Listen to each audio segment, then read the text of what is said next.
This one will graze human beings, the black sheep who turned shepherd. Others graze sheep. This one will graze human beings. This was the cryptic remark made by a visiting clairvoyant who was asked to cast the horoscope of a newborn in the Vasudev household. He wrote with a flourish across the child's horoscope, "He is blessed with a fortunate life."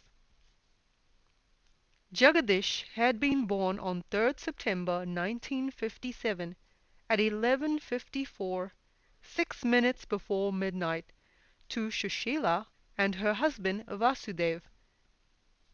He was born in Mysore, a city redolent with historic and cultural associations, an erstwhile royal capital, synonymous in the popular imagination with palaces and landscaped gardens. It had been a tardy arrival. The anxiously awaited child made his appearance 23 days late. Perhaps he had some idea of the postnatal challenges in store for him. The youngest child in the family, Jagadish's birth was preceded by that of a boy and 2 girls. There was a customary tension in the Vasudev family over the choice of the children's names. The grandparents preferred traditional names, while the parents' tastes ran into more contemporary alternatives. In each case they eventually arrived at a truce. When the former suggested Papama as a name for one of the newborn girls, the latter settled on Pushpalata. When Raghavendra was deemed the appropriate name for the first son in the family, the parents opted for Ravindra. In this case, however, the visiting fortune-teller clinched the matter. He simply conferred his own name upon the infant. Jagadish, or the Lord of the Universe, would be his name, he decided. Jaggi was later to become the child's inevitable nickname. A year before Jaggi was born, the Vasudevs had had a male child who died in the early stages of infancy. He was a beautiful child, endowed with all the astrological signs of future greatness. The infant did not live beyond a few days, however. As Jaggi, now Sadhguru, remarks in typically impersonal terms, this one made an attempt to return in 1956, but since he didn't meet with success the first time, he tried again a year later. The second time it worked. The Vasudevs were a Telugu-speaking family based in Karnataka.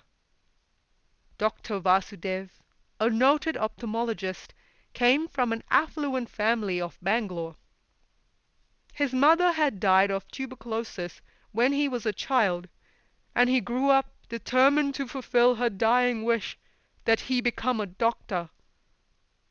This was, however, against the wishes of his father, who preferred that he shoulder the responsibility for his share of the family business.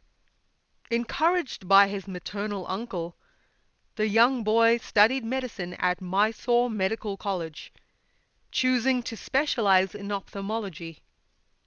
A fiercely principled and self-respecting young man, he managed to fund much of his education through scholarships, often studying late into the night by the light of street lamps.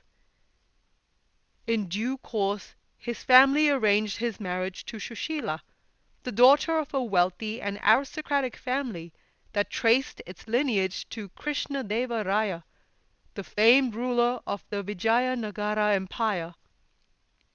Shushila was a gentle and soft-spoken woman who enjoyed the traditional role of family caregiver and nurturer. But she was no pushover either. As all her children, particularly Jaggi, the habitual scamp, discovered, she was capable of being firm when the situation demanded.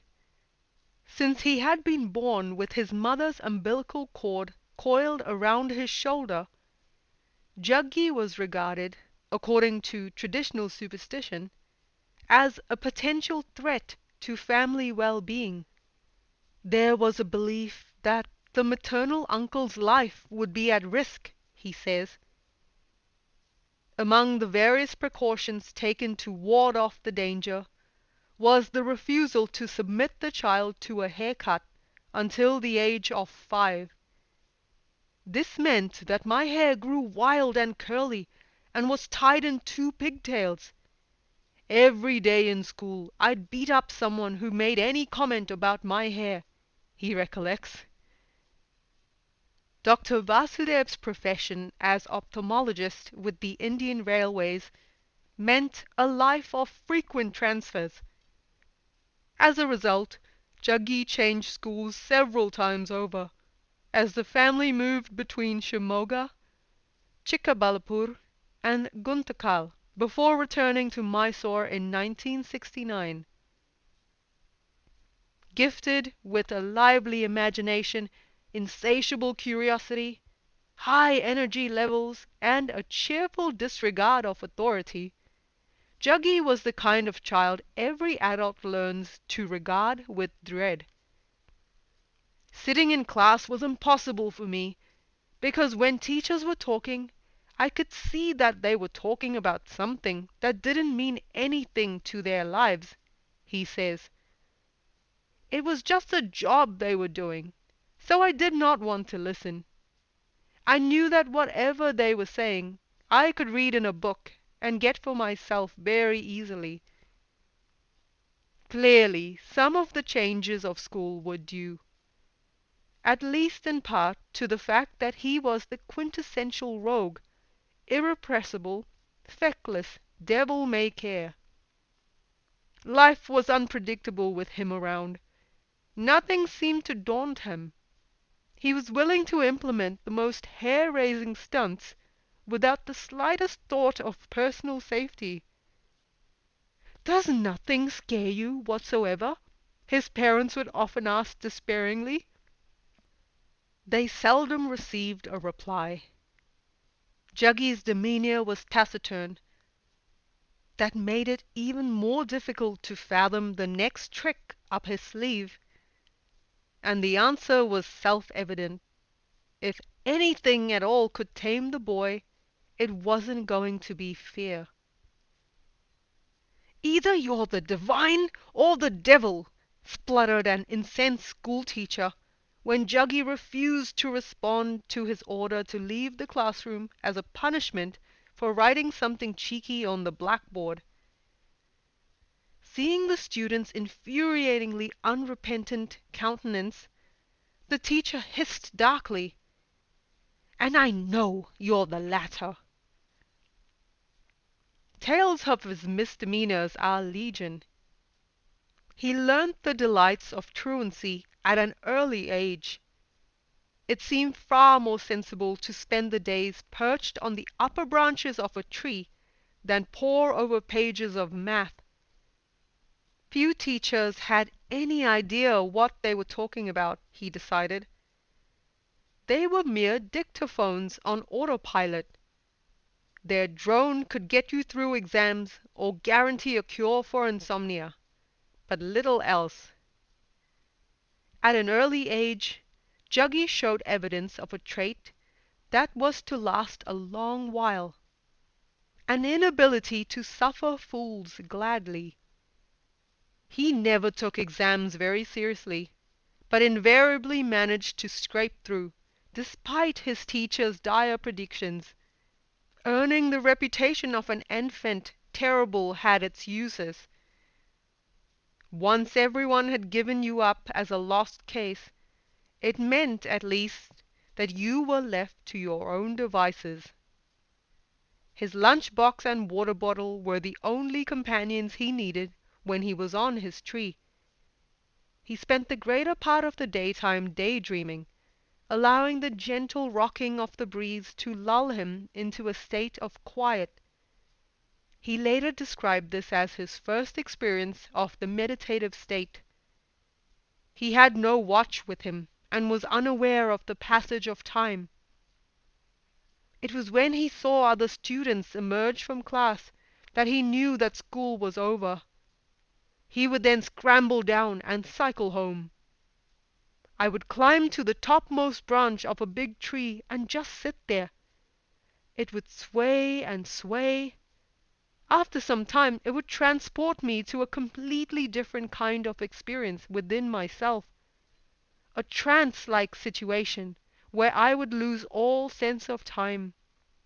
I would just sit there on the tree from 9 o'clock in the morning to 4:30 in the evening when the school let off. Much later, when I started meditating, I realized that unknowingly I had been becoming meditative. Of course, I hadn't even heard the word at the time. I just liked the feeling that sitting on top of the tree gave me. But truancy was not limited to day excursions on treetops. Jaggi was also given to secretly packing a picnic hamper, largely comprising boiled eggs and bread, leaving a note for his parents, and disappearing for days on end. What did he do on these expeditions? Roam the forest, catch snakes, fish, trek, climb trees. He loved the outdoor life, and the laws of nature seemed a lot less duplicitous than those back at home or school. When his food ran out, he returned home. His parents, he figured, had no reason to fret. He always left a note informing them of his departure, though not his whereabouts, and he always returned eventually. A voracious eater, there was absolutely no question of his starving himself. The law of Sushila's kitchen ensured that his vagrancy was always within bounds. School had its moments, however. Jaggi was a force to reckon with in various class and school teams: hockey, kabaddi, football, volleyball, boxing, soccer, cricket, and badminton. On those occasions when he graced the classroom, he enjoyed geography lessons. He was fascinated by the glimpses it offered into other lands, climates, cultures. An avid reader of the National Geographic in the school library, he loved the smell of its crisp pages and the distant worlds that its glossy pictures conjured. He often yearned for his own copy, though it wasn't until much later that he could afford the subscription. It took 25 years for me to get one, he laughs. Even today I get my National Geographic. His love of geography was linked to a deep curiosity about the physical features of the land around him. His capacity for observation was keen. What interested me was the way the world is made, the terrain, the way people live. I used to take my cycle along the mud roads in the countryside, riding a minimum of 30 to 35 kilometers a day. By the time I came home, I'd be all muddy and dusty. I particularly enjoyed mapping the terrain I'd passed through in my mind. I could just close my eyes when I was sitting alone and redraw the whole landscape that I'd seen that afternoon, every single rock, every outcrop, every single tree. I was fascinated by the different seasons, the way the land changes when it's plowed, when the crops start coming up. That's how I started reading Thomas Hardy, because he describes the English landscape for pages on end. I was doing the same in my head with the landscape around me. Even today it's like a video in my mind. If I want, I can replay the whole thing, those years and years of what I have noticed. These last 3 or 4 years of my life are not so clear. But before that, everywhere that I've been, especially the terrain, the shapes, the forms, is so very vivid in my mind. His reading habits were omnivorous. Like the average Indian middle-class child, he read his share of Enid Blyton, but never found it adventurous enough for his taste. He devoured a fair amount of Russian literature, which in India of the 70s was available at throwaway prices.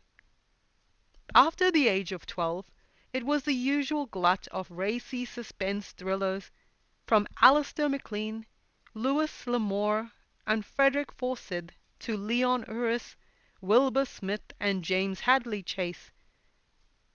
His brother and he also devoured comics, from Phantom and Tarzan to Archie and Mandrake. But his favorite was Asterix, which I never enjoyed, says his brother Ravindra. Since they were only a year apart, the brothers often shared clothes. I remember a thief once stole all our shirts at night through the window, recalls Ravindra. We woke up with no shirts to put on our backs, and no shirts we could call our own. We eventually borrowed shirts from the neighbors and marched off to the cop station. The thief, however, was never caught, and the brothers were compelled to replenish their wardrobes. A trip to the cinema on Saturday evenings was a weekly ritual for the Vasudev family. While the parents watched Hindi films, the children opted for English. Ben-Hur, Roman Holiday, McKenna's Gold, and Casablanca were among Juggy's special favorites. He still remembers going to see Psycho at the age of 7. While his terrified sisters soon fled the theatre, the implacable 7-year-old stayed glued to his seat until the bitter end. I had a ticket and saw no reason why I should leave, he shrugs. My sisters waited for me outside. There were 2 English movie theatres in Mysore city, and for a couple of years Juggy watched 2 films a week. On holidays at his grandparents' home, he and his cousins would sometimes go watch Telugu cinema. The theatres were all ours, and we could go in and come out at any time we wanted. There were no tickets, nothing. We watched many N.T. Rama Rao movies at that time. Juggy's experience of cinema had little to do with a cathartic involvement in the storyline. I was far more interested in the way it was shot. The scenes, I realized early on, are just about acting. I could see and appreciate that.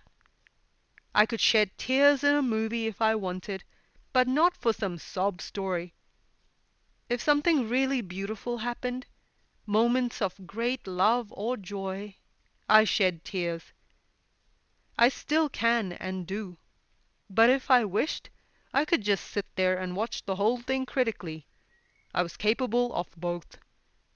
A close classmate who was to remain a firm friend in later years was Somana, a boy from Korg.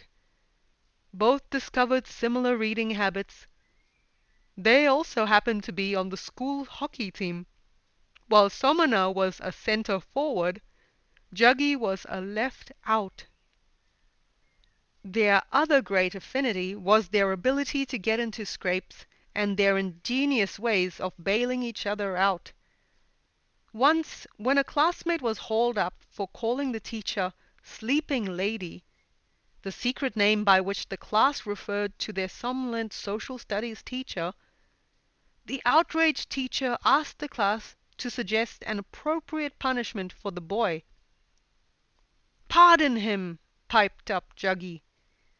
That did it. He was promptly dragged up by his shirt to the headmaster's office. Of course, this wasn't a new place for me, he says dryly. His teacher pronounced him the ringleader of a bunch of rogues, and he was suspended for 15 days. The suspension was never a cause for gloom. It meant a happy fortnight wandering the countryside. The best student in school always gets extra vacation, he grins. And I never complained. These vacations were not infrequent. Arranging a dead snake or frog on one of the blades of the classroom fan was not exactly the kind of deed teachers found amusing. Nor was it considered particularly appropriate to inform a teacher who caught him playing hooky that exams came twice a year, while mangoes only came once. The argument was certainly logical. Mango picking being a strictly seasonal activity, unlike exams that reappeared with monotonous regularity. But teachers seemed to live by a humorless logic of their own. A slightly trickier issue was the vacation letter dispatched by the headmaster to Juggy's parents. But a friend like Somana, the son of the local postmaster, proved to be a blessing. The letter was intercepted at the post office and never reached the Vasudev household. It meant being friendly with the school peon and finding out when the letter was being posted, he says. Once we knew that, I'd go to Somana's house at night, shin up a Gulf Moors tree into his bedroom. Somana's brother hated me because we were as thick as thieves. So I had to wait for him to go to sleep and then slip into the bedroom. After that, we spent the night sorting out the letters and helping out the postmaster. On the couple of occasions when such letters actually found their way to Juggy's father, he only threw up his hands in grim despair, declaring, "Let them throw you out." While teachers were generally an odious species, Juggy was at least on one occasion pleasantly surprised. He remembers a teacher entering his ninth standard classroom. She was the new English teacher, young and full of enthusiasm for her first assignment. I remember her walking around the classroom, he says. She was a tall woman. She was wearing a starched white sari. At one point she came and stood near my desk. When she wasn't looking, I squirted blue ink on her sari with my pen. The fabric absorbed the ink like blotting paper. That day at lunch break he was summoned to her office. I entered. She asked for my pen. I handed it over. She didn't say a word. She simply pulled out an inkpot, filled up the pen, and returned it to me. I said thank you and left. It was such a fabulous response, I never forgot it, and after that she became my favorite teacher. The incident became a big bond between us. Much later, she became the principal of the school. Recently, after a talk in Mysore, he met another old English teacher. Excited by this encounter with her former student, she hugged him and remarked that she hadn't forgotten his schoolboy distaste for Robert Frost. Sadhguru couldn't remember it. She reminded him, "You hated the line, 'The woods are lovely, dark and deep.' You'd say, 'Why woods? There's so much more to a tree than wood.'" Laughing, Sadhguru now adds, "It's true. I've always thought seeing a tree as wood is a bit vulgar, like looking at an animal and thinking only of meat, or looking at a woman and thinking only of sex." Juggy's fascination with wheels started early.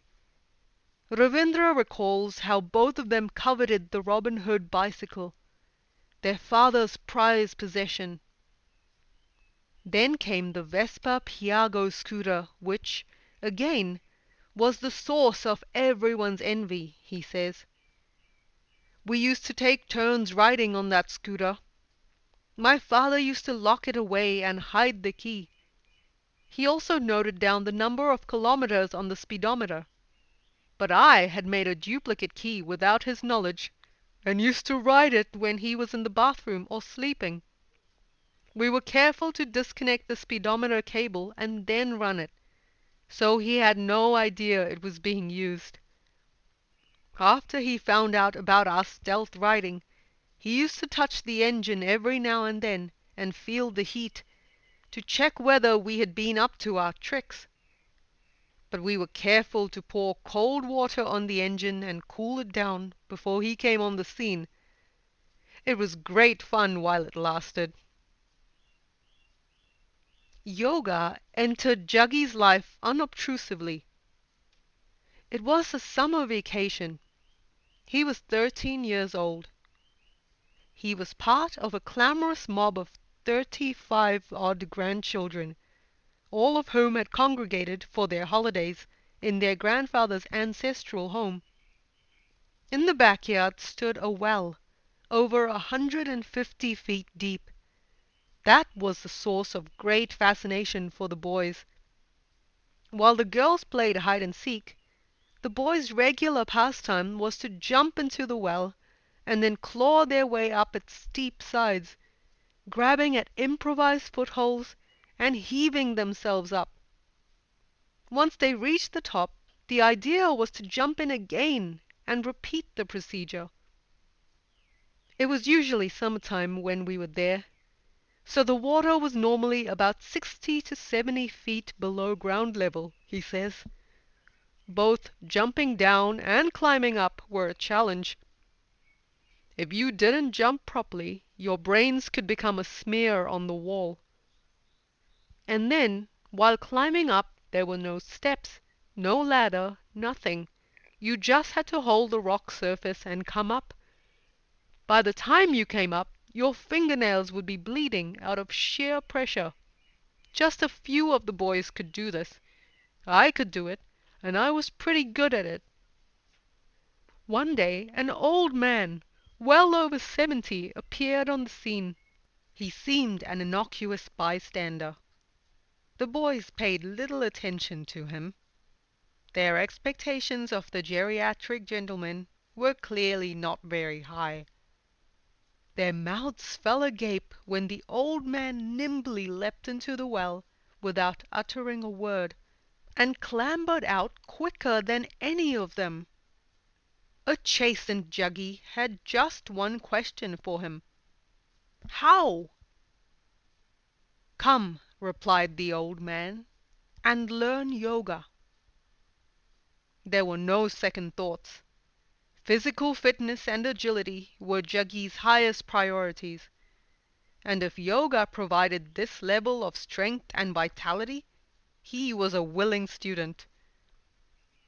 Juggy proceeded to become a student of Maladihali Swami, the popular name, he discovered, of Sri Raghavendra Rao, the well-climbing wizard. And that's how I got into yoga, he says. I just followed this man like a puppy. And I'm telling you this so you know, even if you get into it for the wrong reasons, it still works. He learned a simple set of yoga asanas that he practiced daily. The regularity of his yoga regimen surprised even him, for discipline had never been one of his virtues. But somehow the everyday yoga just seemed to happen for years on end. When I got up every morning, yoga would simply happen, no matter where I was and what situation I was, through the next 12 or 13 years without a single day's break.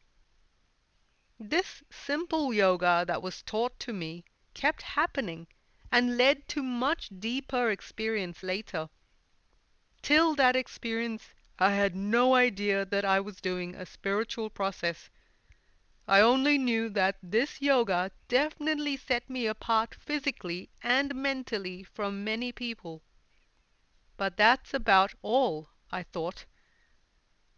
It was a long time later that he discovered that his master was actually a yoga practitioner of exceptional caliber.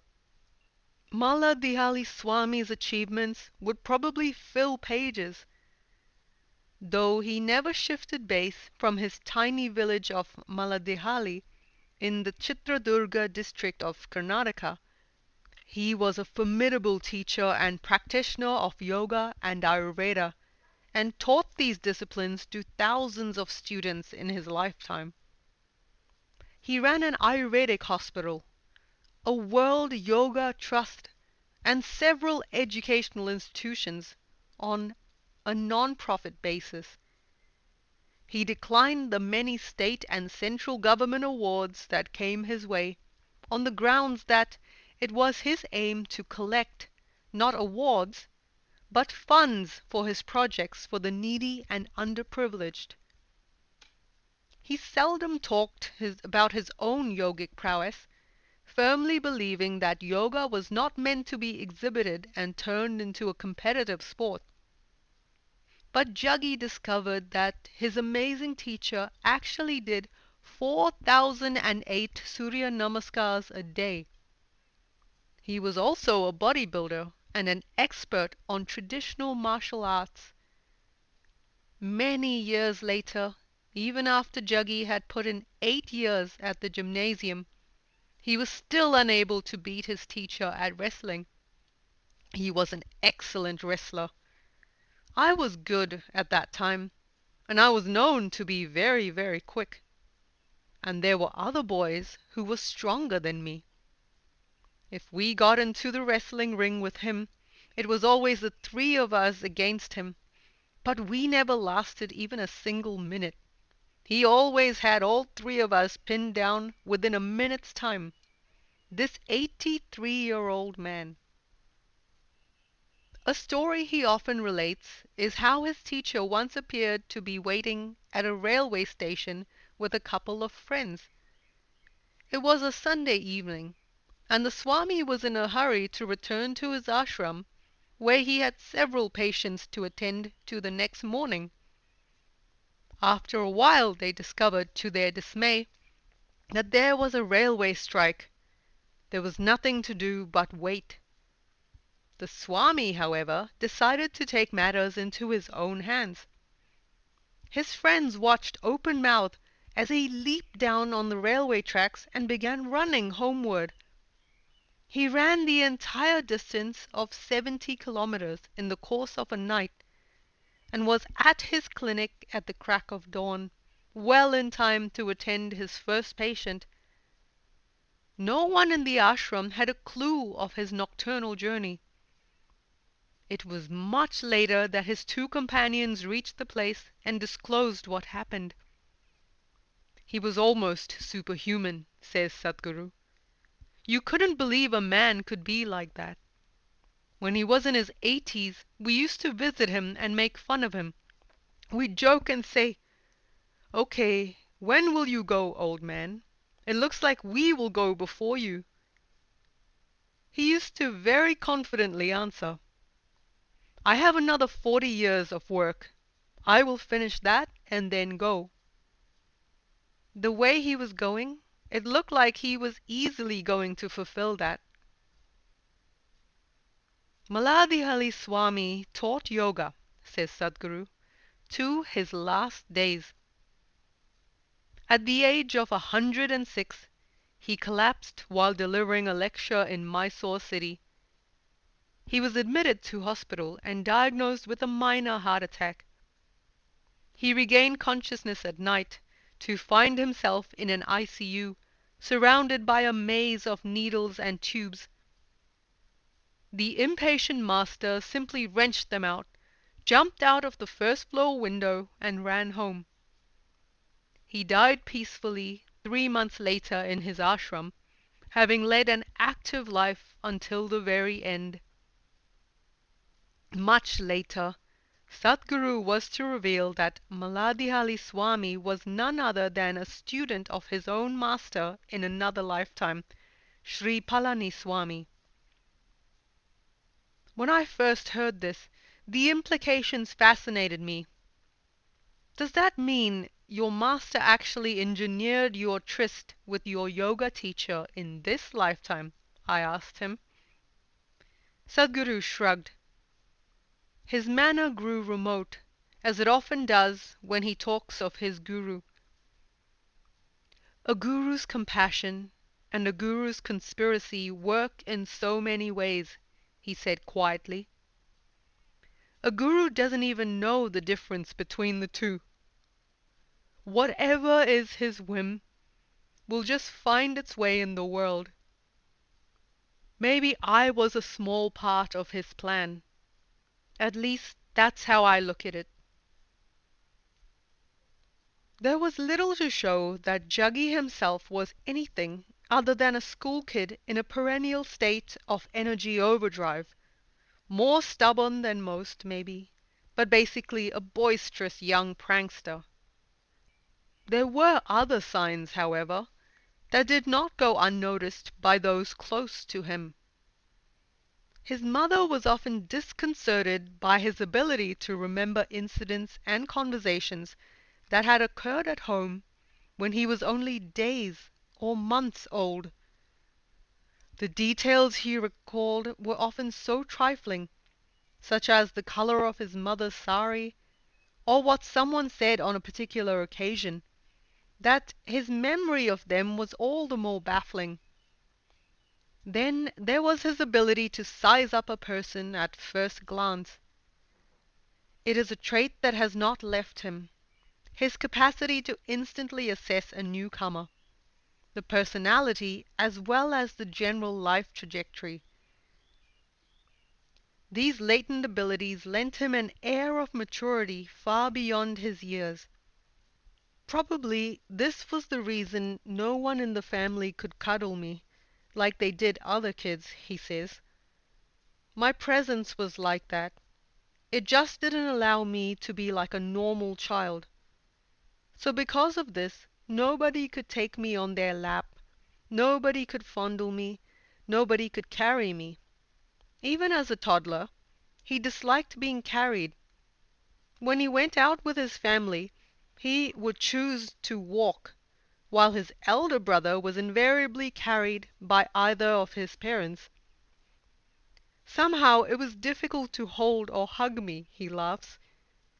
I am still difficult, see? The ability which no one knew about was his sudden perception, at the age of 5, of people as unclothed physical forms. The visions were far from lustful. It was simply the ability to see those around him as naked bodies. A while later he saw them simply as puffs of air, which he learned much later to identify as the energy or karmic bodies, pranamaya kosha in yogic terminology. There was nothing odd about these visions as far as he was concerned. He simply assumed that everyone else saw the world the same way. It was only in his adulthood that he recognized these early flashes of altered perception for what they were. This happened when I was 5 or 6 years of age, or even later, he recalls. This was a common thing for me. If I just sat down in the family sitting room and looked at people, you know, my mother, father, brother, sisters, I would just see them as hazy beings. They were just like ghosts, moving here, there. I always wonder what the hell are they doing? If I was moving around or talking, then I would see them as people. But if I simply sat down, I would just see them as smoky people walking around. And once you see them as semi-solid, smoky people, the whole drama becomes meaningless, you know. Suddenly, my dad comes and asks, "What happened to your mathematics? When is your quarterly exam?" It was like out of the blue. I wouldn't know what he was talking about. It's like watching television after you press the mute button. Suddenly, the whole drama becomes absolutely ridiculous. His vacant expression wasn't regarded as a sign of any kind of profound wisdom at the time. If anything, It annoyed his family, to the extent that my father started thinking I needed psychiatric help, he says. It's just that I realized very early that I did not know anything. Because of that, I had to pay enormous attention to everything around me. I could stare at a leaf or a glass of water endlessly. I could stare at the darkness all night. If I saw a pebble, it would rotate endlessly in my head. It's not that I was thinking about it. It's just that the image would keep turning in my head a million times. I would know its every grain, its every angle. If someone spoke, I realized they were only making sounds, and that I was making up the meanings. So I stopped making up meanings, and the sounds just became funny. I could see patterns spewing out of their mouths. If I kept on staring, the person would disintegrate and become just a ghost-like form. Then all that was left was patterns. This ability to see things he shouldn't presented its awkward, if hilarious, moments. When he was in class 1, he innocently asked his teacher why she was wearing red underwear. She freaked out, he recalls simply. And that, no doubt, is an understatement. Later, in his adolescence, this heightened sense of perception prompted him to ask, on entering a male friend's room, "Hey man, who's the girl in here?" The question was spontaneous. He had actually been able to sniff out a female presence, despite the fact that there were no obvious traces of anyone else in the room. There was no perfume in the air either. His friend informed Juggy somewhat huffily that his sister happened to be visiting and was in the bathroom. He got all worked up just because I had smelt his sister, laughs Sadhguru. He adds that the sense of smell has saved his life on many occasions in the forest when he was able to scent danger before it actually appeared. And it's enriched my experience of life in so many ways as well. I experience the world much more fully because I can decipher its smells. His early capacity for visualization was also considerable. When his cousin visited him at the age of 10, he introduced the boy to his own private fantasy world on the terrace of his home. It was a world that had been worked out in the minutest detail. I would always climb to the third-floor terrace, where there was no staircase, so nobody could reach me. Only I had access to the place. Nobody else could climb there. I just built a home, a world of my own, another world, in the smallest detail. It is very difficult for people to understand this. Suppose I want to create a flower. I went cell by cell. You know how much time it will take to mentally create this flower? Point by point, like this, I created a whole world of my own. I just sat like this for 5 or 6 hours, unmoving, building it, piece by piece, piece by piece. It became such a reality. Nobody else had entry into my world, but I sometimes took my cousin on a tour, and the boy went so crazy. He wanted to go there every day. If I didn't take him, he would start crying. What was the world exactly? A Xanadu without the palaces, he says. A wild place with wild animals. There was a leopard there, and a rhinoceros. The rhino was my favorite animal. This anecdote seems to offer early evidence of a visionary ability, the capacity to think big and think small simultaneously. It is something every human being is capable of, says Sadhguru, if one could just learn to dream dreams of which One doesn't feel compelled to be the protagonist. If you have the necessary stability to remove yourself from the activity you are doing, if you can completely eliminate your person from whatever you do, suddenly you can raise the pitch of your activity to a completely different dimension. But people do not know generally how to act towards something that doesn't concern them, or something they are not identified with, and that is the limitation. That is the terrible, crippling limitation that the human being has imposed upon himself. He cannot act upon what is not him or his.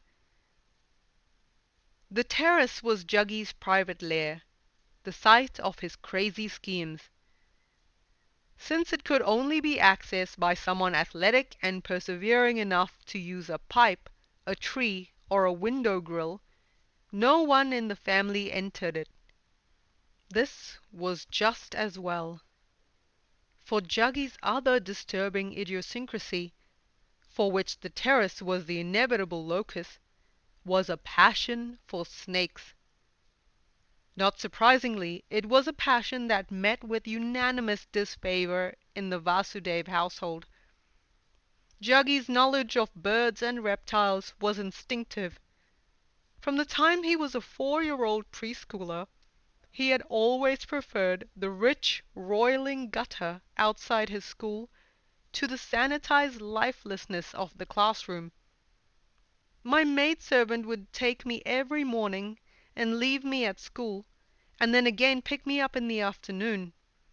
I always made a deal that she should leave me at the gate and not come inside the school. As soon as she went, I would come out and sit beside this gutter. I was never interested in the classroom. There was nothing stagnant about the gutter, he knew.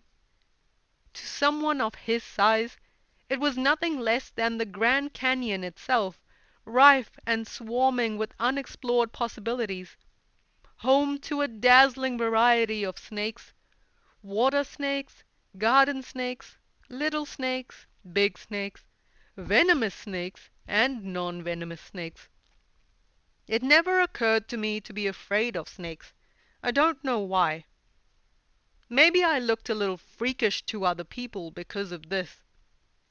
But just as I was comfortable with everything else, I was comfortable with snakes as well. They never alarmed me. He frequently collected frogs and tadpoles in empty medicine bottles garnered from his father. Unfortunately, the snakes couldn't be so easily accommodated. That didn't deter him for long, however. Ravindra was among the first in the family to discover the mini reptile farm on the terrace. I found Juggy had put the snakes inside glass jars. I thought it was weird, but I didn't let my parents know about it. I knew my father would raise hell. In time, Juggy developed a considerable reputation as a neighborhood snake catcher and was paid handsomely for his services. Generally, people fear snakes because they move very quickly. But that was never an issue for me because I had learned that a human being can move much quicker. When I went to catch snakes, I didn't go with a stick, wait for them to settle down, then hold them down before picking them up, which is what snake catchers generally do. I could go even to a provoked cobra and catch it directly. I did this for many years. I don't know if I have the speed or coordination to do it today, but it was something I did with great confidence then. He was also able to intuitively discern the presence of snakes. I developed a certain keen sense, which has gone out of my system these days because of a lack of application. I could easily track a snake in the wild. I would smell it and just go and catch it. If I went to some spot on Chamundi Hill, I would know under exactly which rock the snake would be at that moment. These days I have lost that sense. Too many people and too much city stuff around me these days. It proved to be a lucrative knack to have. Ever since my childhood, I have not taken a single rupee of pocket money from my parents. I was earning my own money even when I was in the 6th and 7th standards. There was a large central institute nearby, which had a very large campus with many snakes. There was a norm there. If anybody caught a small snake there, they would pay 25 rupees. For a large snake, over 3 feet long, they would pay 50 rupees. 50 rupees was a lot of money in those days, so on Saturday afternoons, if I went there, I would catch 3 or 4 snakes in the afternoon, which would leave me with 150 or 200 rupees. That was one of the ways I earned my pocket money. One day he caught a snake that had made its way into a local tube light factory, to the great relief of the factory workers. He couldn't bear to be parted from his prize catch, however, and decided to smuggle it home and hide it under his bed. It soon became a close companion. Inevitably, this strange, under-the-bed fellow was discovered in the course of time by his father, who decided to investigate the source of a fierce hiss. When he heard that strange sound, my father went down on his knees and looked to see what it was, recalls Sadhguru. I had my snake in a big glass case. The tube light factory had given me a big laboratory jar, free of cost, which I could close partially. That allowed me to keep the snake in it. I'd keep him in the jar all day, and in the evenings, when I came back from school, I'd take him out somewhere and give him exercise before putting him back again. So my father looked at the snake and he just freaked out. He was hopping mad when I came home. Of course, he was also terrified. Everyone at home was literally standing on chairs and sofas. Juggy couldn't understand what the outrage was about. It was true that his snake was a 12-foot-long cobra, but it was a beauty, not to mention a friend. He grudgingly relocated the reptile, flouting his family's strict instruction that the snake be cast out of the house. He built a large cage and housed it on his terrace. It lived with him for 3 years. Thankfully, no one in the family ever visited the terrace in that period. He was later to discover the source of his deep connection with snakes. It was, he realized, the legacy of an earlier lifetime. But there was more. The traditional veneration of snakes and cows in India, he often explains, is not a mere matter of superstition. All human beings, says Sadhguru, have lived out lifetimes as snakes and cows at some point in their journey of existential evolution. One aspect is the symbolism of the Kundalini energy and its nature. Its similarity with the snake in terms of movement and stillness. But another aspect is that the snake is a compulsory and significant step in the evolution of a being, as the monkey is a significant step in the evolutionary process of the being. So is the cow. That's why in this culture you are not supposed to kill either. If you find a dead snake or happen to kill one in India, you must give it a proper funeral and burial. A snake always gets a proper burial because in terms of its being, it is very close to a human being. killing a snake has always been seen as murder. Juggy's encounter with reptiles was not always so amicable. On one occasion, he gently pulled out a cobra from a rock crevice on a visit to a nearby hillock. He was taken aback to find two entwined snakes emerge instead of one. Before he knew it, the second cobra struck. Its fangs sank into his foot 3 times. The third time was particularly dangerous, for it struck the fleshy region between the toes. Once the venom enters you, he says, you can feel a different kind of pain. It's like an injection. I knew it had entered my system. I didn't know how much. What I did know is that when a cobra bites, your blood starts coagulating. Your heart's ability to pump blood grows difficult, and usually the anal outlet bursts because of this difficulty. One thing that could help slow down the process, I knew, is black tea. He had no time to lose. He dropped the first snake, managed to disengage the second, mounted his bike, and started pedaling furiously homeward. He stopped at the first house he saw on the way, explaining his predicament to a somewhat bemused lady, and asked for 5 or 6 cups of black tea.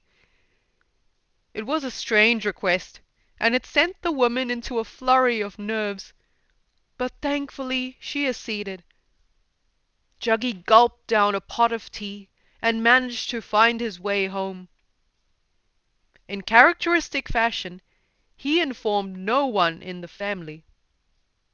Initially, I thought I'd tell father. As a doctor, he could have taken me to a hospital or done something. Then I thought, what the hell?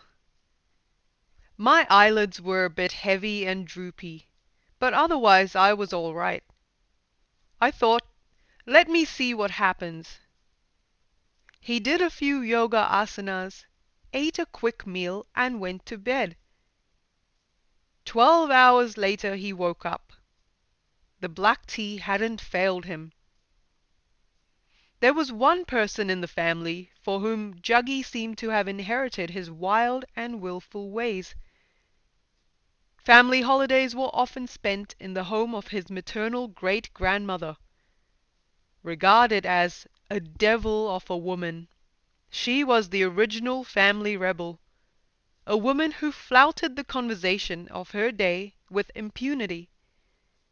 Her wealthy husband owned acres of land, but she perversely chose to build a small temple on someone else's property. She believed no one could own land, says Sadhguru.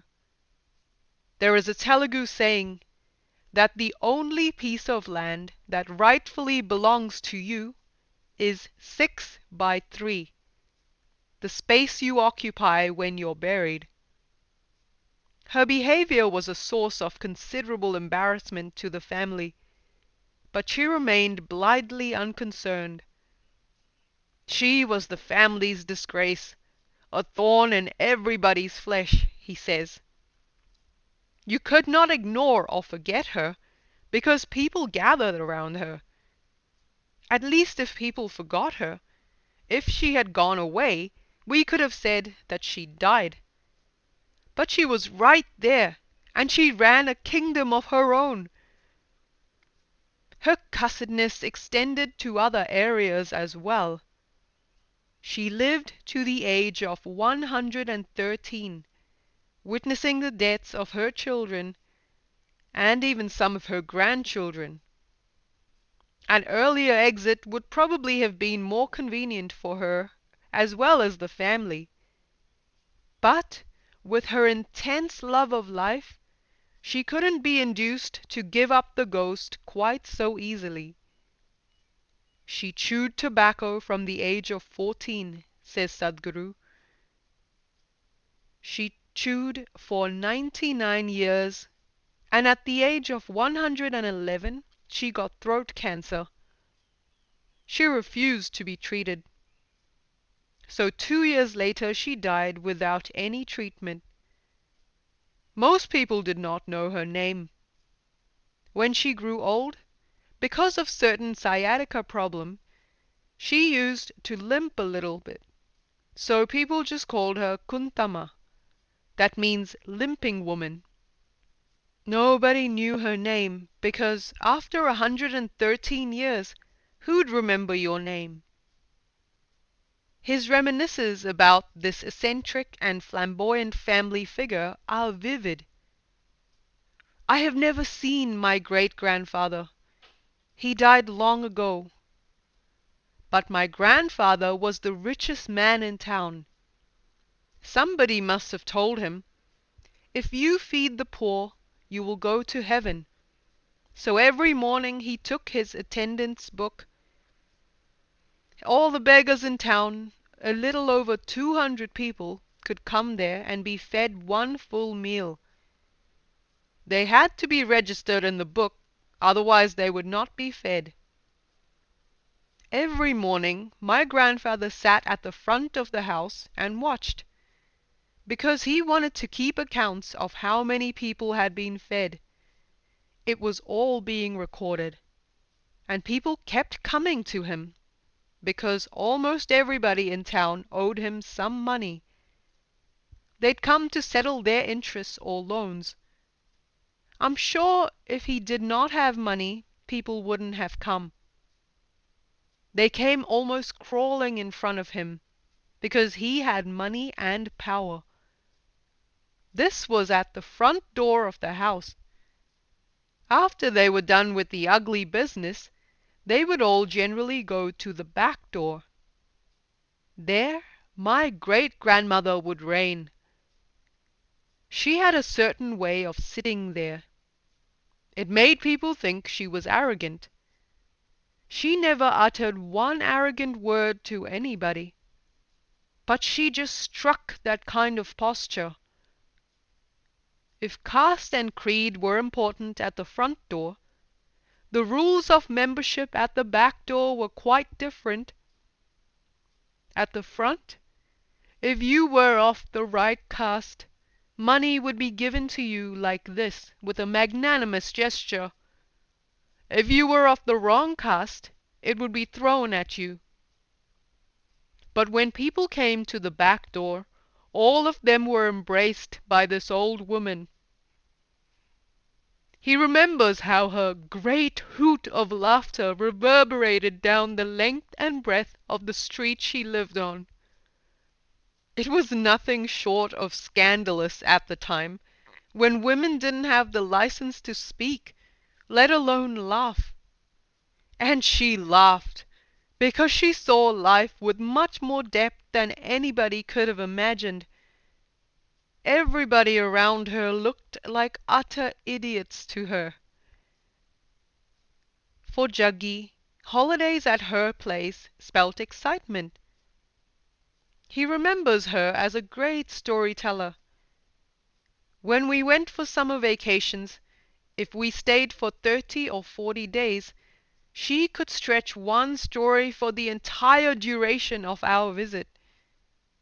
Every evening we assembled for the story. "One day a princess came," she would say, and start combing her hair slowly. That one story would spread across a whole month or more. Her most flagrant break with convention was, however, her mode of worship. In her puja room she dispensed with ritual and worshipped with an abandon that would have been conventionally regarded as nothing short of sacrilegious. Juggy sometimes sat in the sanctum of her shrine, but was never rebuked for this transgression. He often watched her weep and laugh, sing and dance, address her deities with backslapping familiarity, and kick flowers in their direction. "I have seen her in absolutely exuberant and ecstatic states," he says. She would go into the puja room where, in Indian households, as the family gets richer and richer, the number of gods goes on increasing. This was a very rich family, so we had dozens of gods, silver ones, golden ones, every kind. She had very long hair, well below her hips, and she let her hair loose, and she would be singing and dancing, tears flowing down her face, but laughing like crazy. And she would pick up flowers with her toes and throw them to the gods. I did not know why she was doing all of this, but everybody liked to hang around her, because she was exciting, and above all, she laughed. She laughed a lot. It was when he looked back upon her that Sadhguru realized what a remarkable woman she had been. She looked very unreasonable, not the kind of person you would want to have in your family. She was trouble. But because she looked inward, she knew things that nobody could ever figure out.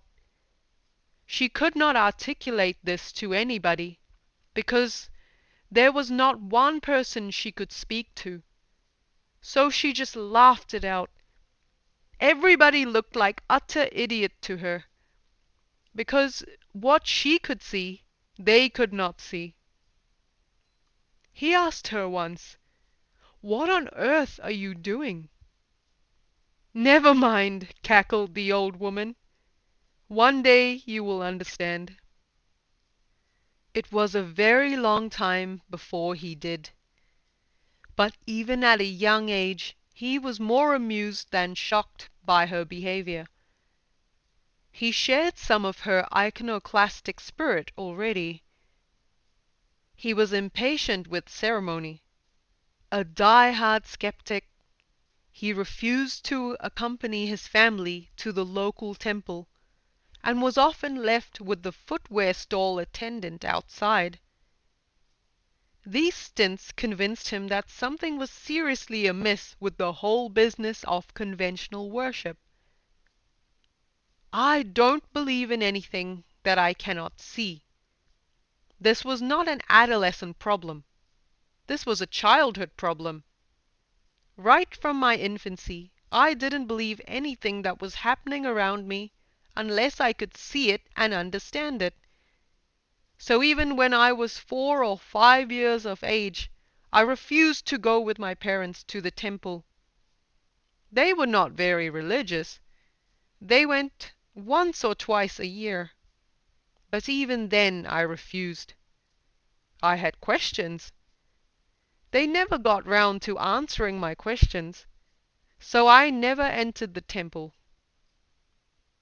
I was always in the custody of the chappalwala. As they handed over their footwear, they handed me over also. They'd say, "Take care of him, because he may run away somewhere." So the chappalwala always held me with one arm and did his business with the other. He knew that if he looked the other way, I'd be gone. So that's where I learned a lot about the Indian footwear problem. And one of the first things I did later at Isha is to organize how everybody should park their footwear. With a chuckle he adds, "Today we can proudly say that around 8 to 10 lakh people come to our functions, but not a single slipper ever goes missing." I always say, this is something I learned in my childhood. I understood the serious problem of footwear very early. As he sat at the footwear stall, Juggy began observing other details. When I turned 8 or 9 years old, it intrigued me that people were all going into the temple to talk to God. I wanted to see how they would be after they met him. So I planted myself in front of a major temple, closely watching people. When they came out, I usually found people were gossiping about something that they had seen in the temple, or they found that their footwear had walked away with somebody else. And when they saw it was gone, they cursed the creation and the Creator. Nobody ever once thought, God could have taken my footwear because maybe he needs it. No, people cursed the whole world. I always found people coming out of restaurants had more peaceful and joyful faces than people coming out of temples. In the divine versus dosa contest, dosa is a clear winner. Juggy also abhorred caste distinctions. This made him particularly caustic about the visit of the pundit to his home to officiate at family pujas. He was to wonder later whether some of his denunciations were needlessly hurtful. But at the time he couldn't help himself. Caste hierarchies, overt or subtle, made his blood boil. It was also apparent to him that these rituals had more to do with human insecurity than spiritual yearning. I saw that it was either fear or greed that was the basis of everything that was happening. I knew even then that couldn't be called spirituality. This was just survival routed through heaven, and it didn't even work. This is a nation that is living proof that it's not worked. We have over 300,000 gods, and every kind of ritual, and every kind of prayer that nobody else knows on this planet. But still, half the people can't eat. Only those who have handled their lives sensibly have survived. So I saw that for survival you just need to learn to use these 4 limbs and a few brain cells. You don't need God to survive. You don't need the divine to enter your life, to handle your business or your money or your children. Another early trait was a level of dispassion which marked even his closest relationships. Juggy seemed curiously untouched by intense family feeling or fierce attachments of any kind. While he loved his family, there was a clarity about the nature of such relationships that once took even his mother by surprise. My mother was a very devout woman. For her, her whole life was her husband and 4 children. She never thought anything about herself. She just gave her life to us. So there was no need for her to ever say, "I love you," or anything. Such a thing was never expected. I developed a kind of relationship with her where, though I was the youngest in the family, I was like her elder brother in many ways. She would share things with me that she would not share with anybody else. And when I took advantage of that, she joked. She would always say, "Why am I sharing this with you?" So on a certain day, because of some interaction, somehow she grew a little tender and expressed her love for me. She was not really saying "I love you," but somehow expressed her deepest feelings. For me it was just very matter of fact. I just asked her, "If I had been born in the next house, would you still feel like this about me?" It hurt her very much. She broke down and went away. I didn't intend to hurt her. I just asked a simple question. These questions were constantly going on in me about everything. Juggy hadn't intended to make a point, but her 14-year-old son had provoked an important moment of insight for Sushila. After a while she returned.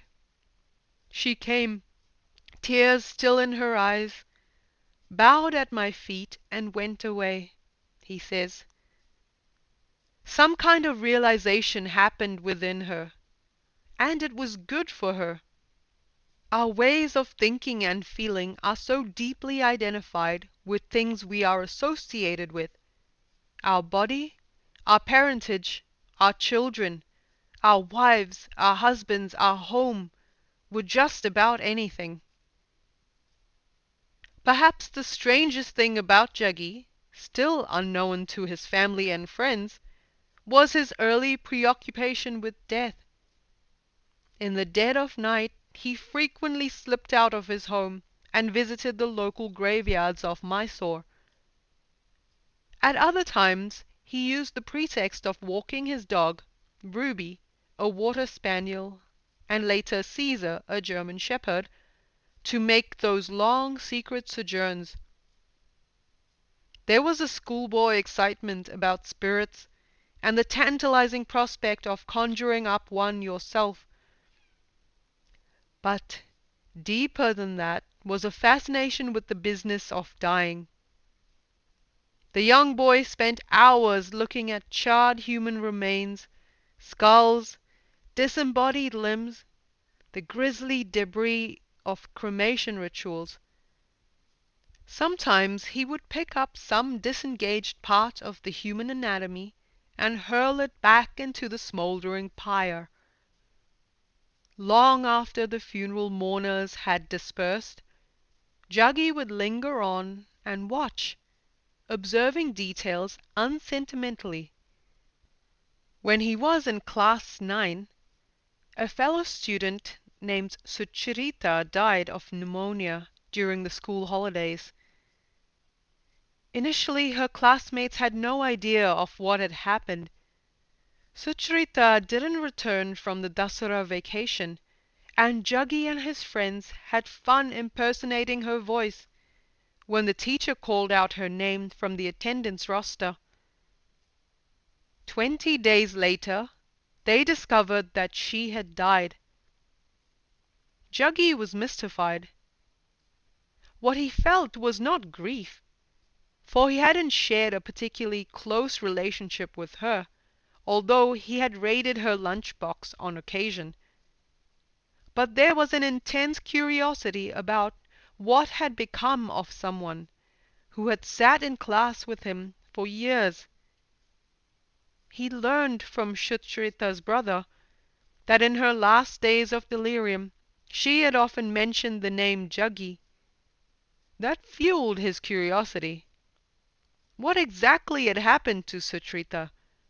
Where had she disappeared? Where was she now? There was only one way to find out. One day he stole 98 Cardinal sodium tablets from his father's medicine cabinet. He prepared carefully for the event. He left no notes. He saw no need for such sentimental flourishes, but he distributed all his treasured possessions in advance to his friends. For a schoolboy, he was a person of considerable means. His property was coveted by his peers. But this was his grand moment of renunciation. He gave away his prized copper catapult and his earnings as a snake catcher, a princely sum of 112 rupees.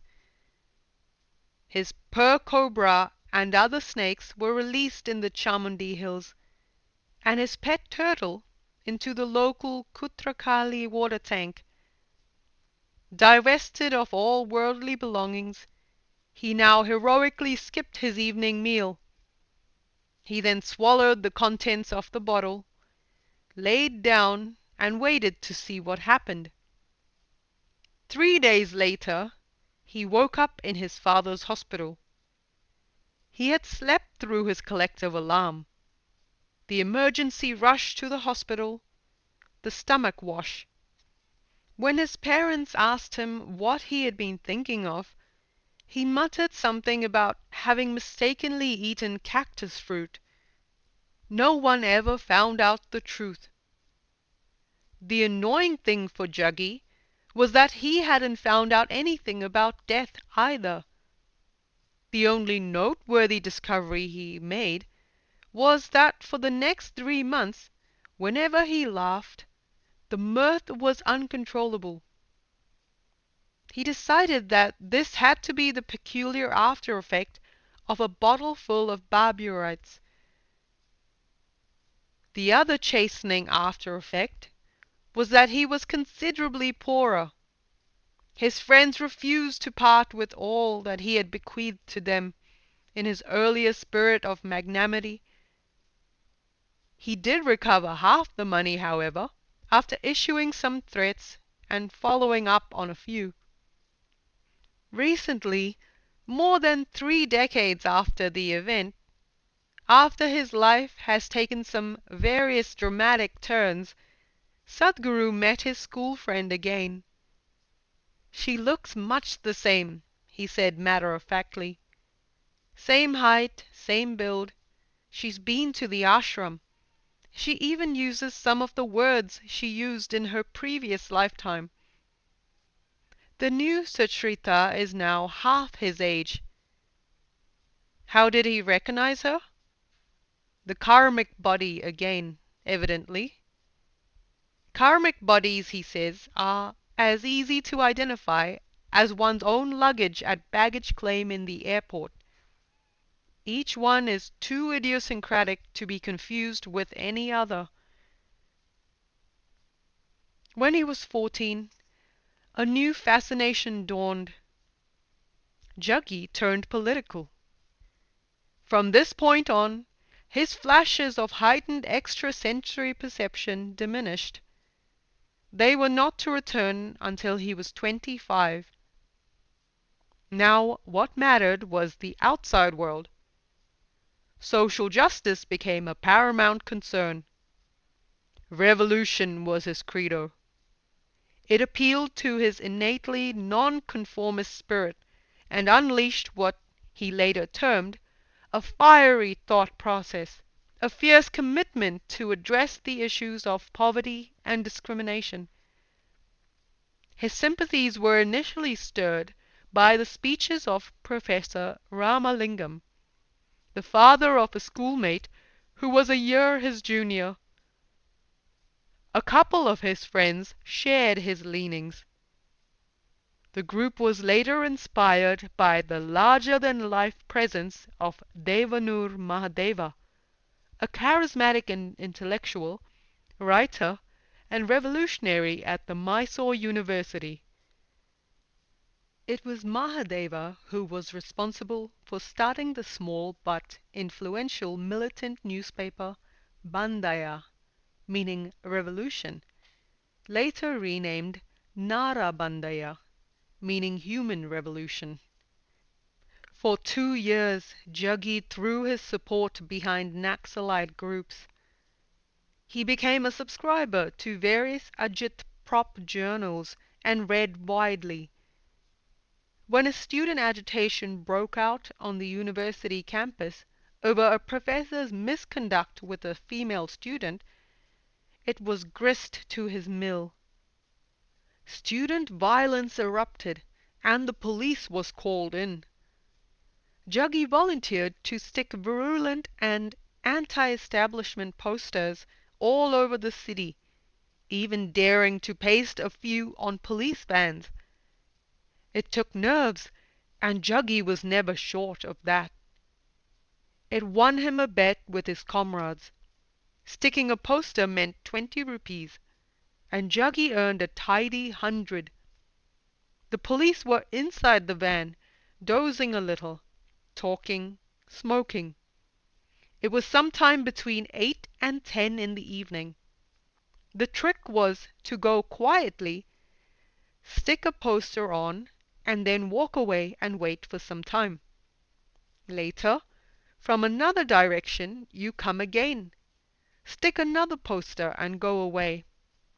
I was able to stick 5 posters on the police van, half of them on the windshield, half of them down on the bonnet.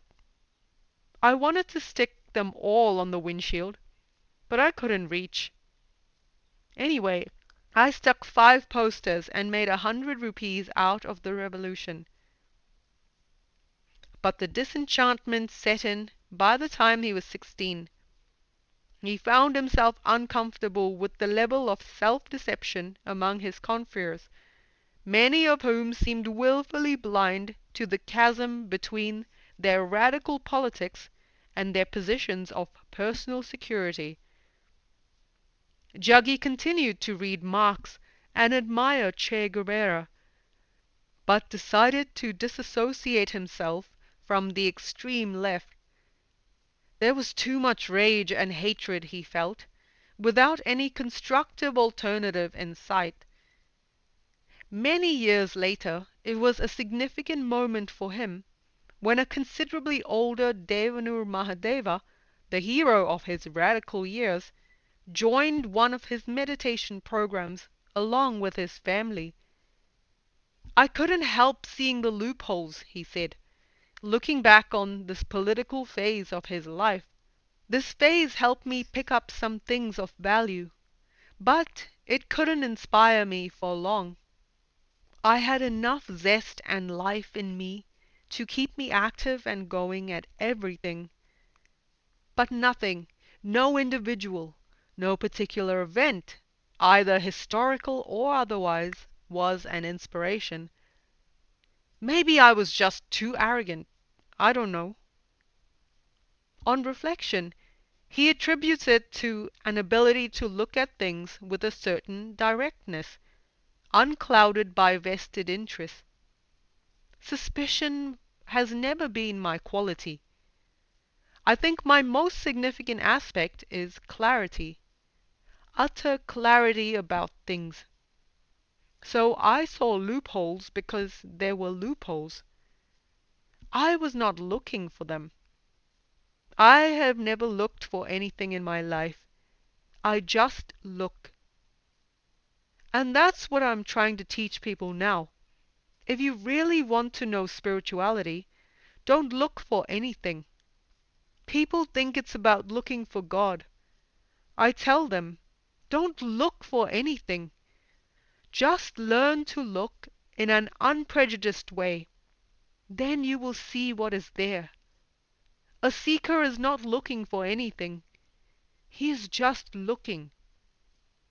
If this quality of simply looking doesn't come into you, you will see all kinds of things, but not reality.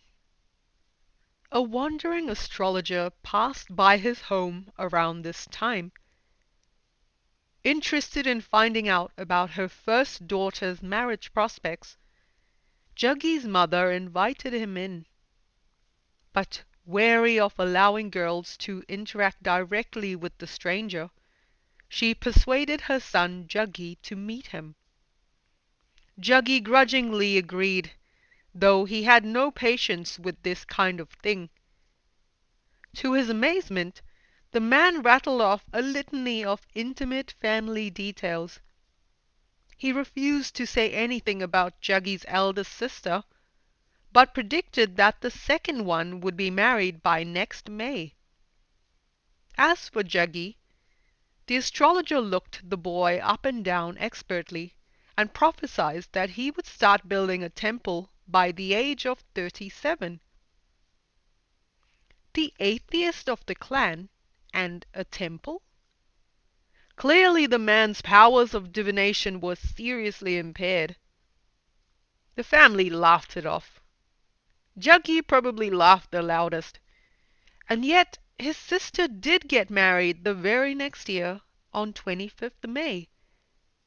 The other sister took a spiritual path and joined the Sarada Math of the Ramakrishna mission. Juggy, however, continued to remain faithfully allergic to temples. His eldest sister's decision to embrace the monastic life did not go down too well with the family. Manju had always been a carefree, somewhat fashion-conscious young woman. Ironically, in an attempt to discourage her more materialistic inclinations, Dr. Vasudev had started taking her with him on visits to the local Ramakrishna mission. The situation changed rapidly.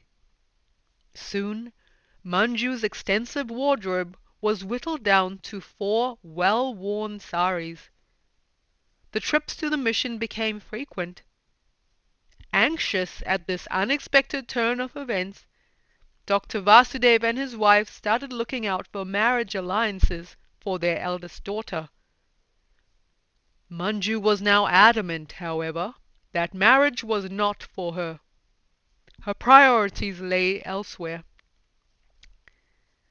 Once, when his parents were visiting Bangalore, Juggy saw Manju go secretly to the family cupboard and withdraw her school-leaving certificates and mark sheets. He knew instantly that something was off. As someone who frequently plotted escapades of his own, he knew that these were vital identification documents to have with you if you were leaving home.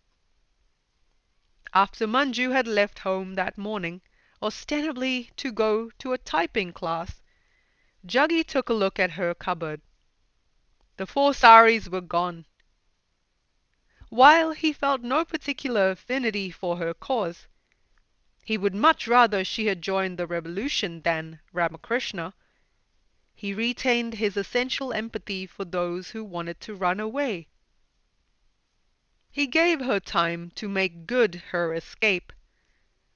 Then, at 5 o'clock that evening, he called his parents in Bangalore and broke the news. Panic ensued. The Vasudevs hastened home. After feverish investigations, an indignant family search party traced Manju to the Sarada Math in Trichur.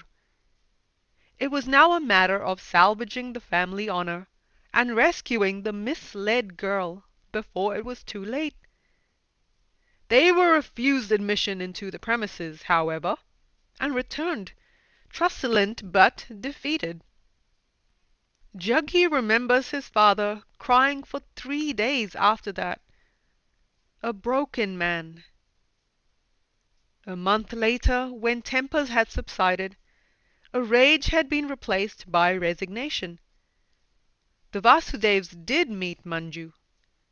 She was now a brahmacharini, content with her new life, and her parents had no alternative but to reconcile themselves to this state of affairs. After all, there had always been a spiritual streak in the family, they rationalized, thinking back to her great-grandmother before her. Besides, there were still 3 other children who would hopefully do them proud in more worldly ways. Little did they know what was in store for them. A new phase dawned. Career options were being discussed at home. Juggy decided one morning that he would join the army. He had still to finish Class 10 when he did the National Defense Academy exams. The incentive was simple. It seemed to offer a life devoted to all that he loved: hang gliding, mountain climbing, trekking, hockey. As he later said, "I simply thought I'd be funded for my adventures." He cleared all the physical and aptitude tests with ease, and was called in due course to Bhopal for an interview. He entered the room to find 3 seated brigadiers, all gleaming badges and bristling moustaches. He took a seat, only to be reminded that he hadn't been instructed to sit down. The interview had started off on a wrong note. Things got rapidly worse. On hearing that he enjoyed geography, one of his interviewers asked him to name the place in Scotland famous for angling. Juggy replied that he didn't know, but added with typical flippancy that in 3 months' time he'd be in a position to teach them a thing or two about geography. Not surprisingly, the reply did not go down well with his interlocutors. Juggy abandoned his military dreams without too much regret. Back home, Dr. Vasudev was beginning to despair for his endlessly dissident ways. He would have ideally liked his son to become a doctor. He was so keen on this that whenever possible, when talking to us, he would pull out all his old notes, says Sadhguru. He had stood first in college in his time, and not only did he preserve his textbooks, he had kept all his personal notes, the case histories of all his patients. Everything was written down in his small, neat handwriting. He would tell us, "I've kept these because one of you is going to study medicine." When medicine was clearly out of the question, engineering seemed the next best alternative. But Juggy was averse to that as well. When face-saving degrees in commerce and science were also rejected, his father was at his wits' end. Would this boy never see reason, never mend his ways? Juggy's next decision was not designed to allay parental anxieties. He decided to abandon formal education and embark on a self-study program at the Mysore University Library. He would set out from the house every morning at 9 and make sure he did not return until 8 in the evening. There seemed little point spending time in a home where he was so obviously the black sheep. Always fond of food, his injured pride made him go hungry much of that year. Between breakfast and dinner, his only sustenance was books. He read widely, if randomly, dipping into literature as varied as Homer, Thomas More, Western philosophy, and popular mechanics. He was inspired enough by this reading of the latter to embark on the building of a hang glider.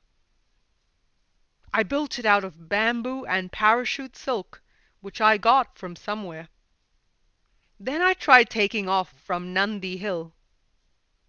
He did take off, but he also descended sooner than he had expected. He broke both ankles in the process. Years later, he took a hang gliding class with a British pilot and finally succeeded. Money was not a problem. Juggy had always been resourceful. He had never relied on his parents to provide him with pocket money to fund any of his whims. His varied unorthodox skills, pigeon farming, climbing water tanks backwards, selling cows that he ingeniously transported from Ooty, had earned him a substantial sum. There was a time when he had 65,000 rupees in cash, a fortune for an adolescent.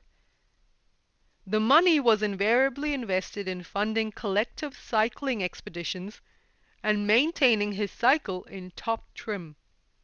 Additional money was kept aside for a more ambitious future, a cycling expedition to Moscow. After a year of blissful bookworming, Juggy condescended to go to college. It was his mother's tears that won him over eventually, rather than the paternal lament about everyone else in the family being a graduate. But he was adamant about what he would do. It would be English literature and nothing else. "How on earth will reading poetry help you earn a living?" asked his ever-pragmatic father. But as someone who has never been short of schemes to make money, livelihood issues were far from Juggy's mind. "It's either literature or back to the library," he said, and his father evidently considered the former the lesser evil. He spent the next 3 years ostensibly as a student of Mysore University. He was clear that he would only go to evening college. It started at 6 and closed at 9:30 every day. But I was clear that the day was for me, the evening was for my parents. Once again, much of this time was spent outside the classroom rather than in it. He did not endear himself to one of his lecturers when he stood up in class and asked her to give him her notes so he could photocopy them. It would save her the trouble of dictation and him the trouble of attending, he said. I found that all that was happening in class was dictation, and I was definitely not planning to be a stenographer. I had a million questions all the time. I was always looking for those who could answer them. So I said, I am not willing to write notes, but I have questions. Can you answer them? Not surprisingly, his professors were happy to grant him free attendance for the next 3 years. He was far too disruptive a presence in the classroom, so I made a deal with all the teachers. On each day of the month, they would mark me. On the last day of the month, the attendance was registered. That day I would enter and just make sure they were keeping their end of the deal. All that was required from his end, apart from his token attendance at lectures, was to turn up for examinations. He made sure that happened whenever possible. On occasion, however, it was clearly not possible. I was in my second undergraduate year. The university football match was going on. I thought I would watch the match for half an hour or so, and then go for the exam. I was all prepared for it. I just sat there and began watching. And soon I got so involved in that I stayed until the match was over. That's when I realized the examination was also over. There were a couple of teachers whose classes he found inspiring. While he attended the lectures, the rest were scrupulously avoided. When I took English literature, it was because I thought it would be the least intrusive, he laughs. I thought any other subject would be too much of an intrusion in my life. I thought literature meant I could read stories and poetry. But along with literature, I had to study geography and sociology. Geography was also fine with me. It was about the planet you walk on. But sociology was all about people's opinions, and seemed so absolutely stupid that I just refused to stay in this class. You know the way attendance is marked? Since my name starts with J, it was usually called out in the first 3 minutes. I had to stay in the class only 3 minutes. I was already impatient. Even 3 minutes were too much. After that, I walked out of the window. The windows were large, bigger than the doors. The sociology teacher told me that this was deviant behavior, and said I was a juvenile delinquent. She was using sociological terms, you know. Walking out of the window was not a simple thing. It was deviant. To me, the window wasn't deviant, just convenient. But after that day, I started using the door. Gleefully, Juggy took to the garden. It was at this time that he also found himself in demand as a problem solver, an informal psychotherapist. He found it came easy. He was a good listener, and his unfailing clarity of perspective helped him offer sound advice on various matters. Fellow students came to me with all sorts of issues, he recollects. Education problems, union problems, boyfriend-girlfriend problems, and family problems. How many problems young people have is just incredible. It is not that old people are authorized to have problems, but when you're young, you expect the old to be stupid and the young to be alert to life. but they kept coming with their problems. So I just sat there watching these hazy beings coming and spilling their problems. I was the only freak who didn't have a problem. I just offered my own wild solutions to everything. And yet, some of those wild solutions had a distinctly human side. Till that point, I just got angry with people's stupidity. But when I heard the variety of problems that these hazy beings, these spooks, brought with them, slowly I became compassionate. I started reaching out to them. I knew it was stupid. All I had to do was knock them on their heads and tell them, "You're just stupid." But somehow my anger began to turn into compassion. It was also at this time Juggy discovered a similarly fanatical bunch of motorcycle enthusiasts. We lived on our motorcycles. We were mad about them. We were literally physically attached to them at every moment. We spent all our time fiddling with the engine, thinking of how we could make the machine go a little faster.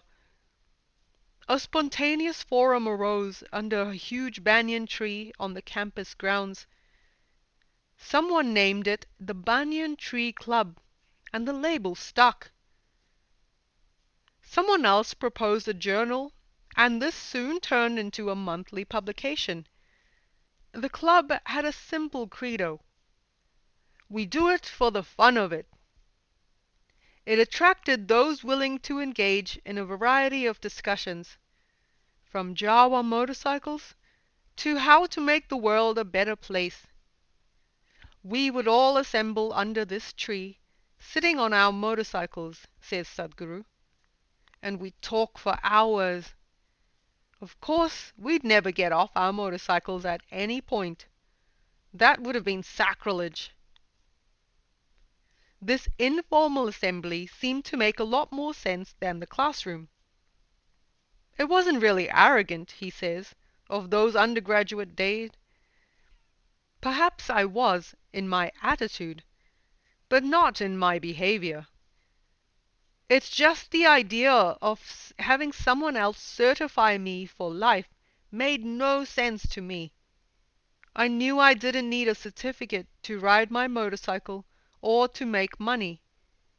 If nothing else had worked, I might even have started a motorcycle garage.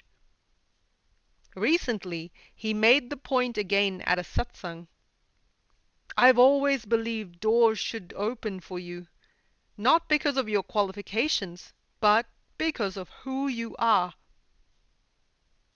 Juggy's approach to life was not quite as offhand as the flippant motto of his Banyan Tree Club suggests. On one occasion, a friend was hit by a truck and was badly injured. His head had cracked open, and pieces of his skull lay scattered across the road. Juggy picked up the fragments and rushed his friend to the hospital. You know, his head just opened up, and pieces of his skull were all over the place. I picked them all up, put them in my pocket, picked up this guy and took him to the casualty ward. There was a big commotion there. Juggy found he had to deal with the inevitable red tape attendant on any accident. He had to bluff his way through several bureaucratic questions in an attempt to speed up the process. He then ran from pillar to post to arrange for blood for the emergency operation. His friend survived the night and seemed to be in a critical but stable condition. I came home dead tired, and I was just going for a bath. Then I touched my pocket, and I found I had all his skull pieces in my pocket. I'd forgotten to give them to the doctor. I then went back to the doctor. "I've got his skull with me." He said, "It doesn't matter. We've just bandaged him. Let him stabilize. We will see." Anyway, he took what I had. I had 3 pieces in my pocket. They tried to move the boy to a hospital in Bangalore, and he died on the way. This experience motivated Juggy and a group of young friends to set up a casualty ward management team. It entailed the constant presence of at least one volunteer at the casualty ward of the major general hospital in the city. As soon as an accident victim was admitted, the volunteer's role was to assume responsibility for the patient, claim to be acquainted with him, and contact his family based on any information found on his person. The team operated for over a year and a half. Juggy remembers admitting 5 accident victims himself. 3 died, 2 survived.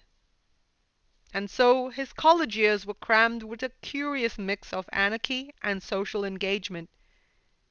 In Juggy's view, there was no real distinction between the two. To this day, he does not believe a moral code is a prerequisite for compassion. The days were full. He was never short of friends. There were his trekking friends, his college buddies, his motorcycle companions. I had different types of companions for different kinds of activities. If I went out on wild trips, trekking, and this kind of thing, I had one set of friends. If I went motorcycling in the city, I had another kind of friends. I was a different person in every one of these groups. Generally, in many places, people saw me as a very taciturn guy who barely speaks. But in some groups, they saw me as a very boisterous person, someone who talks a lot, does a lot. In some places, people saw me as a very withdrawn person. In other places, people saw me as an overly active. It depended on which kind of group I was in. But he was aware that these friendships were based from his end on a certain enjoyment of their company, rather than any deep emotional need for it.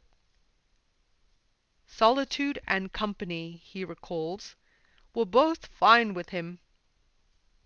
He knew some of his friends had keener intellects than he did, but he realized pretty early that he had more clarity than any of them. There was no sense of superiority about this, and he points out that there has never been anything of the detached Vedantin about him. It is just that while he was involved with those around him, he had no particular expectations of them. The same held true of his interactions with his family. I had lots of people around me, many of them dear to me, but I never sought any friend for emotional support. Such a thing never occurred to me. There have probably been 2 levels to my life always. On one level, I was trying to live according to my age. On another level, I was so old, so old. He trails off, obviously reluctant to sound patronizing. After a pause, he adds, most of the time, I was seeing them as hazy, half light, half shadow kind of figures moving around. I don't want to say there was no attachment, because that sounds spiritual, and I was not spiritual in any way. They belonged to me, but I didn't belong to them. That's the closest I can get to describing the situation. Perhaps, not surprisingly as a reader, he was drawn to the European existentialists.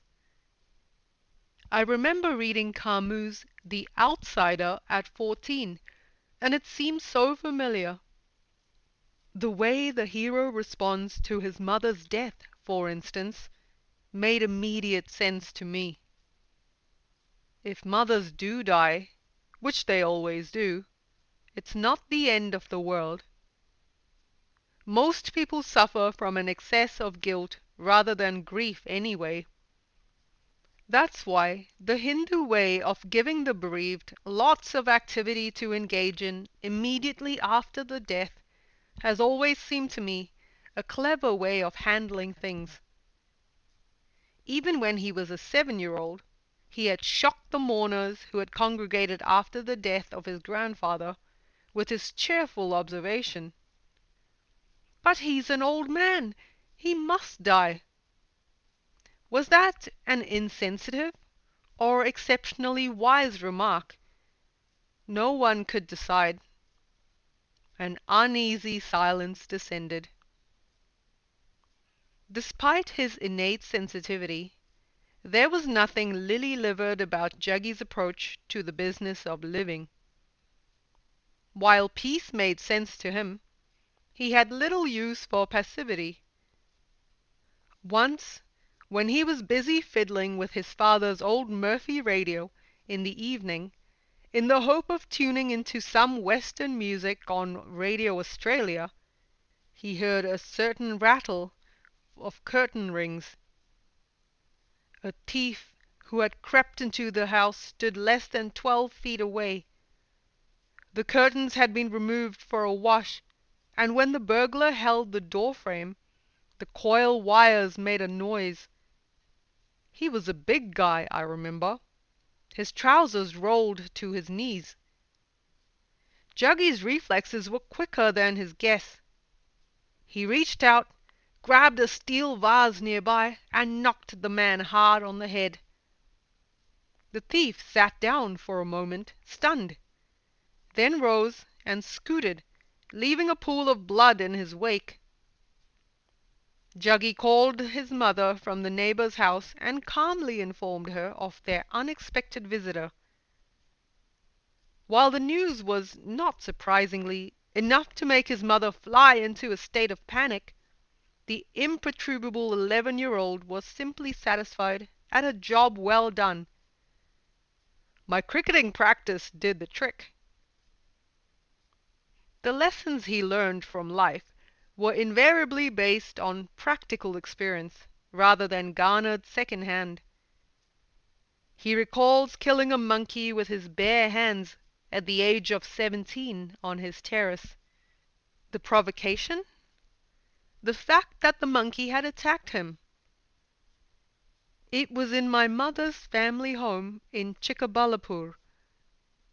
I was on the terrace, and this monkey was sitting on a lamp-post. He made a face at me. I made a face back. The next thing I knew, the creature was in the air, coming straight at me. It was a direct attack. I caught him by the throat and held him tight until my thumb went right in. I stayed like that until he lost all resistance. Later, I buried him in the garden. There were murmurs in the family about the boy having killed Hanuman. But for Juggy there was no ethical dilemma. He had merely done what needed to be done. Even as a young boy of 8, when he was told to go kill a chicken for lunch at his grandfather's house, he had no qualms about obeying. In my father's home, chicken was bought in the market. But in my grandfather's home, the boys of the family were expected to do the killing. So I was sent out to kill one. The way it was done was simple. You waited till the animal was comfortable and then broke its neck. You did it so swiftly that the chicken probably didn't even know it was dead. It's just that the procedure proved to be a little more demanding than he had anticipated. He remembers being overwhelmed by the sudden spurt of energy released at the moment of slaughter. He went away and sat down for a while, feeling sick. It became apparent to him then that there was far more to the act of taking another life than he had supposed. It wasn't a moral response, he says. It's just that I was unprepared for that huge explosion of life. It left me dizzy. If you have to kill an animal and then eat it, I suspect very few people would remain non-vegetarian. The unsentimental approach coexists with a very real compassion towards animals, as those who have seen him with dogs will testify. When his childhood dog, Ruby, who was mine, unlike Nancy the Dachshund, whom all four of us were equally involved with, developed an acute skin ailment, Juggy refused to give in to his father's suggestion that she be put down. He learnt of a possible herbal remedy, and each day plucked the herbs from a nearby hillock, ground them into a paste, and smeared it over her body. The dog eventually died, but not from want of painstaking care and attention. Many years later, when he owned a farm, he had a pair of bullocks that helped him to plow the land. I decided not to shoe the bullocks. I hated the indignity of it, turning them over to put on the shoes. But the compassion cost him dear. He found that his bullocks' heels wore out, and they were in extreme pain. I had 2 lame bulls that couldn't work, but I got them shod and kept them. Eventually I sold the farm, along with the bulls. I never sent my bulls to the slaughterhouse. I kept them even when they were old and unfit. Juggy's growing years were not without their share of romance. At the age of 19, he fell in love with a young Muslim girl in the neighborhood. They enjoyed their share of stolen magical hours, reading poetry and holding hands. The relationship grew in intensity and lasted a few years, but it remained surreptitious, and like so many other teenage relationships, did not last. When her marriage was arranged elsewhere, things came to an abrupt close. It was more of a turning point than he knew.